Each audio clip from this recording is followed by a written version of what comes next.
ለውሻ መጠጥ እንደሚሰጠው ለአባቱ መጠጥ ይሰጠዋል። ልብሱ አይታጠብም፣ ቤቱም አይጠረግም፣ ገላው አይታጠብም። ዘወር ብሎ የሚያየው የለም። አባት እንደ ውሻ ሆነ። አባት እግር ተጣለ። አባት ተወረወረ። ያ አብደላህ ይህን አይነት ትውልድ ነው ማፍራት የምትፈልገው? የውመ ሚነል አያም የአነ الجزاء من جنس العمل የሰራኸውን ታጭደዋለህ። መልካም ተሰራህ መልካም፣ መጥፎ ተሰራህ መጥፎ ታጭደዋለህ። ወላሂ የሰራኸውን ታገኛለህ። እነዛ ሰዎች ልጅ ይወልዳሉ። ወደዛ ሊሄድ ሲል እናት ያንን ልጅ ትመልሰዋለች።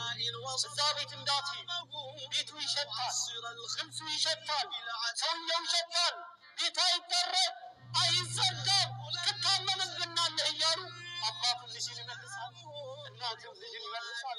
አባት እንደ ውሻ ተወርውሯል።